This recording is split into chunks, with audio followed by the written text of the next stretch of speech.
Hello everybody, I have been asked to show you how I make my necklaces. So I've got everything set up here.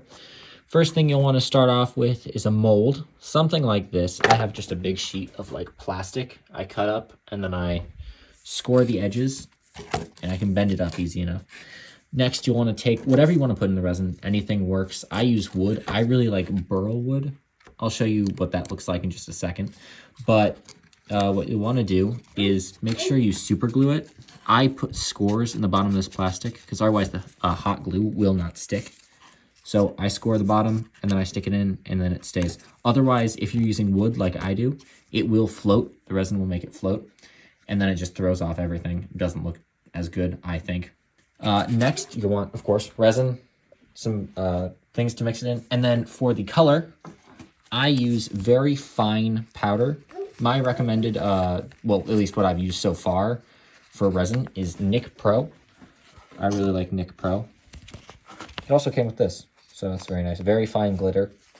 Looks really nice. But you'll also need a mask. Make sure you, I actually need to change these out. Make sure you have a proper mask, like breathing mask, because this stuff is like not good for you. So you'll want to wear a mask. And let's get started. I'm not going to show you the entire process of me like mixing up the stuff. I'll show you me mixing it, but I have pumps on this. So it's going to take a long time for me to pump it all out and get it into there. So I'm going to cut back to when I'm pouring. All right. It might be a little muffled because I'm wearing my mask. Always wear your mask when you're working with resin. But as you can see, I got the epoxy pumped out and the glitter is in. Next step will just be to mix. I'm just using some random sticks I have, but you can really use whatever, just so long as it can mix. So this is what I'm using. Here we go.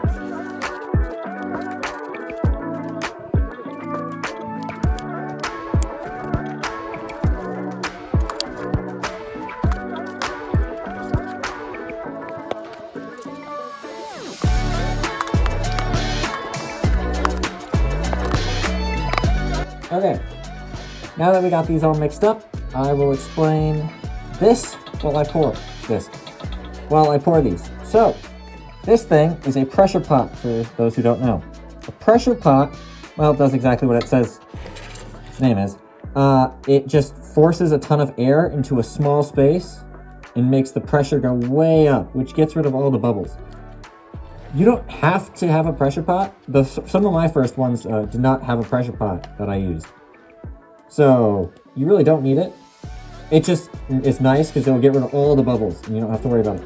Also, make sure when you are stirring that you scrape the sides so that way all the resin gets mixed up. Otherwise, it can just kind of stay like this, what it is right now. So that's important. Also, you want to wear gloves because basic reasons. It's chemicals. Chemicals aren't good for your skin. The other reason is there's a specific chemical in here that with long-term exposure, you can become allergic to it.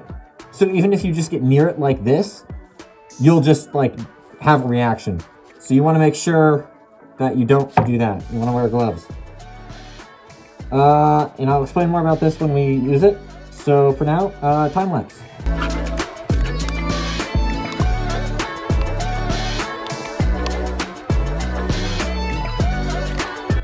Okay, and another way, as you can see, these aren't glued down like I said you should with the other pieces. I actually don't know if these will float. I'm assuming they will because they're partially wood. I'm trying something new.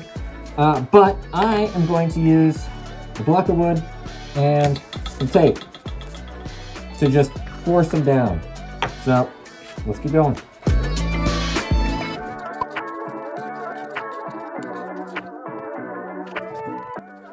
So before I put the block on, this is a great example of what I'm talking about it floating.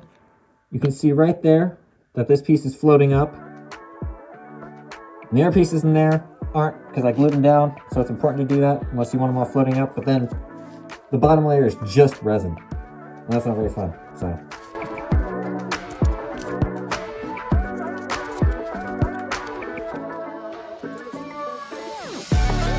Okay, and now the next step I'm going to take, you don't have to do this if you're working with resin, but it just gets rid of all the bubbles in there, is to put it in a pressure pot. So let's get to that.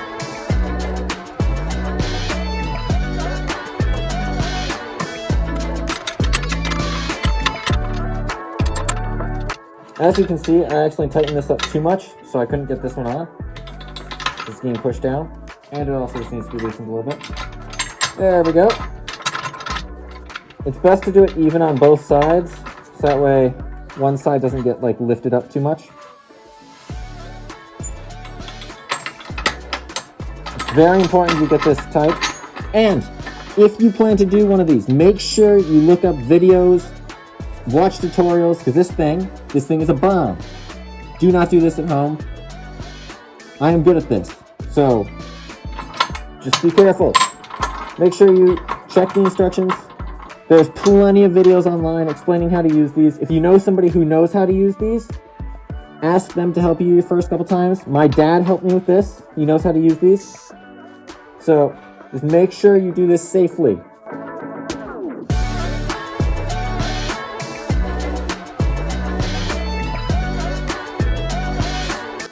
Alright, so we're going to now put pressure in the pressure pot. Here we go.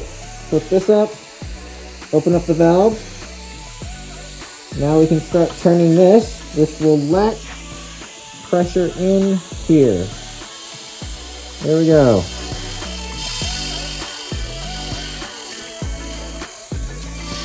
Oh yeah, as you can see here, this pressure pot is labeled for 60 psi. We're only going to go up to 50. You don't need more than that. But good rule of thumb, if a pressure pot does not have a safety rule like this, do not use it.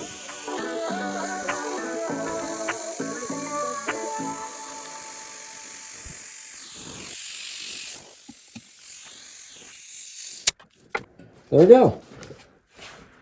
And that's how you set up the molds in the resin for my necklaces. Okay, we're not going to wait for that to cure, what we just put in the pot. So the rest of this will be demonstrated with a piece I already have ready. This is one I've already used. So I like to go from the bottom where I can see all the wood, and I like to go and just kind of trace out what I want. I'm going to do one kind of like this. You can't really see it on here. You can kind of see it. But that'll be what we use. Here we go. Okay, next up we're going to cut it. I don't have a good place to set my phone to show you, so we're just going to come back once I have it cut. All right, and here it is cut out. With a piece this thick, I don't usually make necklaces that big, so I cut this one in half. That way we can make two out of it. I'll just be making one in this video, though. Next up is to shape it how we want it, which I'll be using this sander for. Here we go.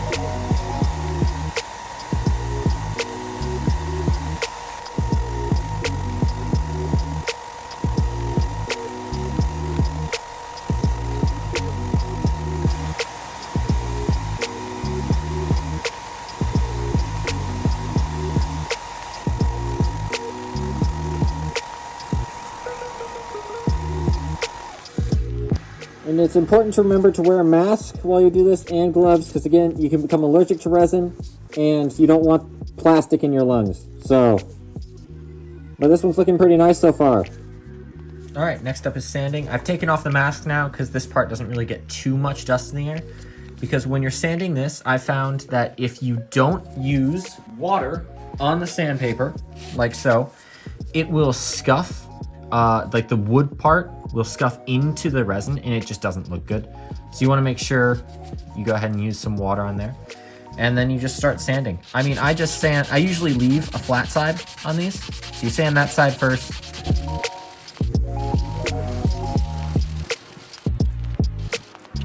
And then you go ahead and take an art piece, just with your hand. And I usually also get this piece wet, just like so. And then you just sand it like this on the edges here.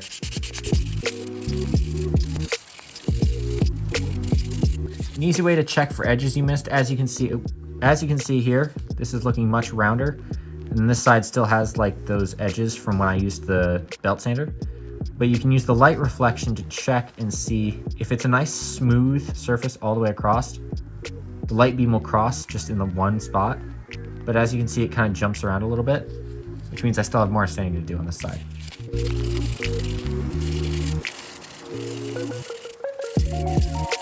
Oh yeah, and I'm using 300 grit here, and then I usually go to 600 grit, which I'll show you in a second, but it makes it look nice and smooth, and that's the highest grit I have.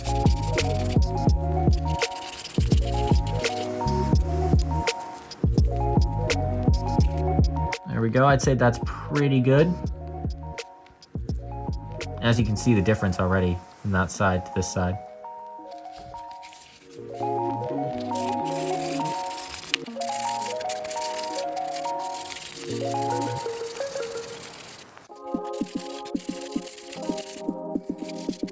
I also like to sand the top and the bottom, just a little extra, because it's kind of hard to get to those with the way you do it, so you want to hold it kind of like this and do this. It was a lot of this.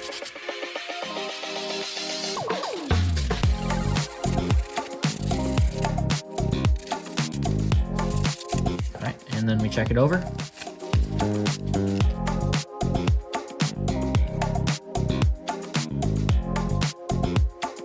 That is pretty nice. I could do a little bit more on this side though.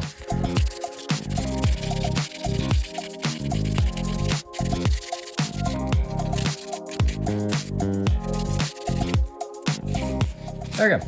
Done 300.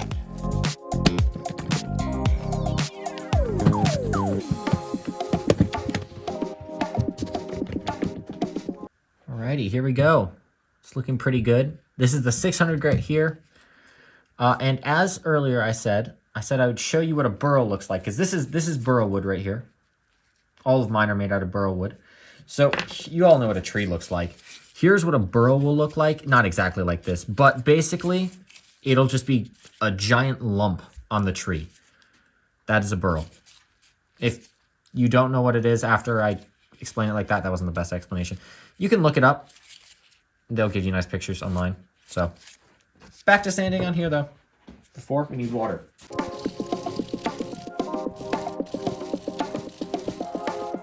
And that is what the 600 grit will look like. To get done all the way around. You can kind of see how the shine is a little different on it.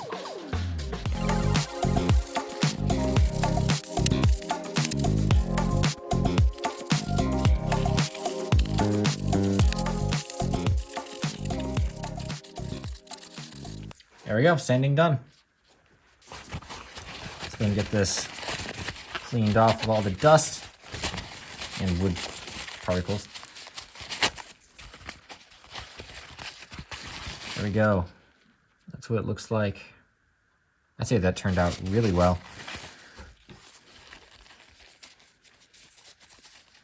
Looks really nice. Now we'll go ahead and dip it and we'll give it that coat my other ones have. So I'll get this cleaned up and I'll show you that. All right, next up is to drill the hole. I just take the smallest drill bit I have, drill a hole in it. Decide which side you want it on. I like it like this, personally. So we're gonna drill it right through there. I recommend having a vise or something to hold this in tightly because it's not too easy to get a hole straight through. If this is your first time, I recommend taking a piece of wood, just a random piece, and trying to drill through first, straight, because the first couple times I tried, it did not go as well as I thought it would. So just recommend that. Also, another thing to note is that on a necklace like this that has an angle like this, if you try to go straight in, it will kick it off and scuff it. So the best way to do it is go ahead and angle the same as the angle of the necklace. Start drilling and then you can move it down like this and go forward. I had to use 2 hands to start it, but now I can record this. Sorry if it's a little shaky. I'm drilling with one hand, holding the phone with the other. I go ahead and check the top and bottom, make sure it is lined up before I drill all the way through. I kind of keep checking that. And as you can see, it's angled pretty much right. And up here, looks like it's going to go straight through, so. Or not. Come on. Hang on, I gotta tighten this. Okay, there we go. Got the hole in it. And now we'll show you how to dip it. All right, so you might have noticed the area changed. My phone died. It's now tomorrow. New shirt. So for dipping, it's really simple. Just get some of this, or whatever you have, whatever dip you want. I can't really recommend a specific one. This is just what I use. Just dip it in, real simple. Use a wire. You can even use a paper clip. Just bend it into shape, put it through the hole, and didn't dip it in. Just hang it up. And I do recommend having a towel or something underneath it to catch the drips. You can see it happening right there. And once it drips enough, you'll want to take an towel and get the bottom of it. As you can see, it'll kind of drip, and you want to make sure you take that off, otherwise it'll just be a permanent little bump on the bottom and it'll make it look a little worse. There you go, this is the type of drip I was talking about. All you do is just take some towel and just lightly dab the bottom, and it comes right off and it'll look all nice. So there you go. I'll show you once it's done. All right, and the necklace is done. All you have to do is just remove this. It's helpful if you just get it straight. You can pull it up. I do recommend, if you have the drill still around, that you just go back through and drill on this hole again to get all the extra stuff out. But once you do that, the necklace is done. You just gotta put whatever thread you want through it, or string, put clasp on it, and you're done. You can make all sorts of necklaces, all the different colors. I hope this video was helpful. I hope it helped you make a necklace of your own. I think I got all the steps. I can't think of one I forgot. I hope you liked the video. So, enjoy your new necklace. Have a good day. Bye.